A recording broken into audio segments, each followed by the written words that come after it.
Precisamente para analizar la situación política y social que vive Venezuela, nos acompaña esta noche la doctora Aribel Contreras. Ella es especialista en asuntos internacionales. Doctora, pues un gusto recibirla aquí en Capital 21. ¿Cómo está esta noche? Al contrario, Feli, Juan, un gusto saludarlos el día de hoy y justamente con este tema tan terrible de Venezuela que no sabemos si está en terapia intensiva o en estado de coma. Pero antes de entrar ahora sí que a lo que dice la parte, díganos, ¿lo que está sucediendo allá es un intento de golpe de Estado, sí o no? De acuerdo a varios analistas, así lo han descrito. Sin embargo, de acuerdo a mi visión, Feli, Juan, yo pudiera decirles que me sumo a la visión que tiene Juan Guaidó de que no se puede dar un golpe de Estado a un gobierno que no llegó de manera legítima ni apegada a su Constitución. Por lo tanto, al no estar apegado ni ser democrático, no se puede dar un golpe de Estado. Es decir, más bien yo la definiría como una suma de una sociedad civil donde lo que busca son elecciones libres, transparentes, donde no solo está la sociedad civil, sino también ya varios militares se están sumando a la oposición para que se convoquen elecciones y se pueda ir del poder Nicolás Maduro.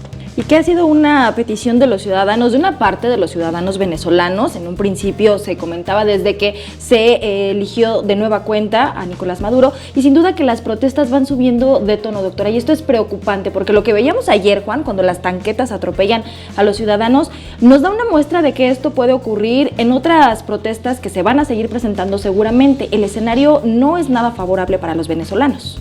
Es correcto, Feli, qué bueno que lo destacas porque hemos venido viendo que a pesar de que hay declaraciones de Estados Unidos y Rusia, el pueblo venezolano exige o declara de que ellos lo que quieren es que se aplique el artículo 187 de su Constitución, donde habla de que puede y es válido que ellos soliciten intervención militar extranjera en su territorio.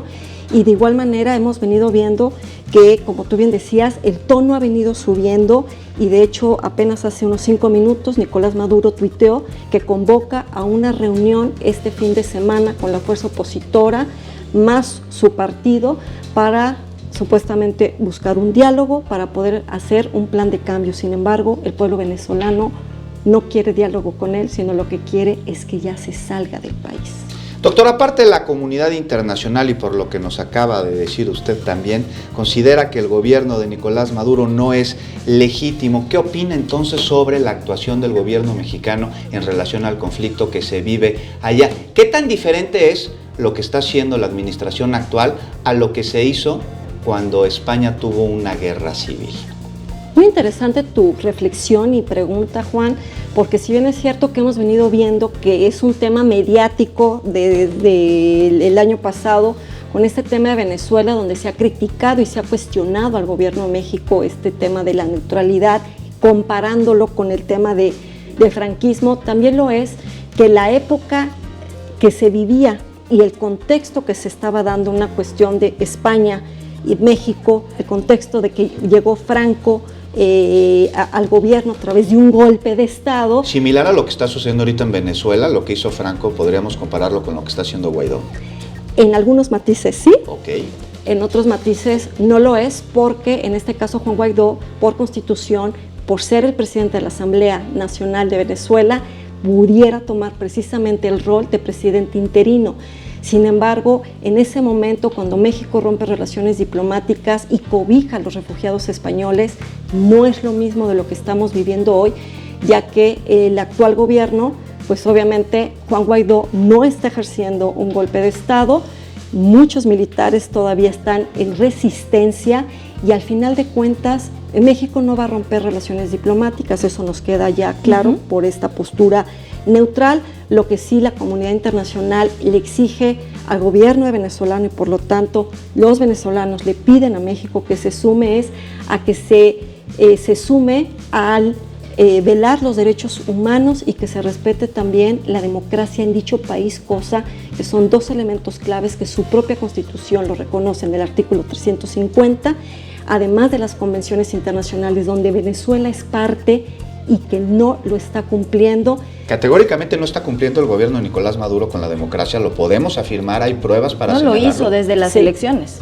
¿no? Exactamente, el 20 de mayo del Estamos año hablando pasado. de dos temas, de justicia, Feli, y de legalidad. Según las leyes y que los países tienen relaciones basadas en la ley, ¿se puede determinar que el gobierno de Nicolás Maduro es antidemocrático? Por supuesto, y que ha violado los derechos humanos de los venezolanos. Recordemos que Venezuela es el país con un mayor éxodo en toda América Latina. Se estima, de acuerdo al ACNUR, que este año habrá 5 millones de emigrantes venezolanos que se estarán yendo a otras naciones y por lo tanto el impacto a nivel regional va a trascender mucho más allá de lo que hemos podido ver el día de ayer, el día de hoy, ya que lamentablemente este conflicto no se va a resolver a corto plazo.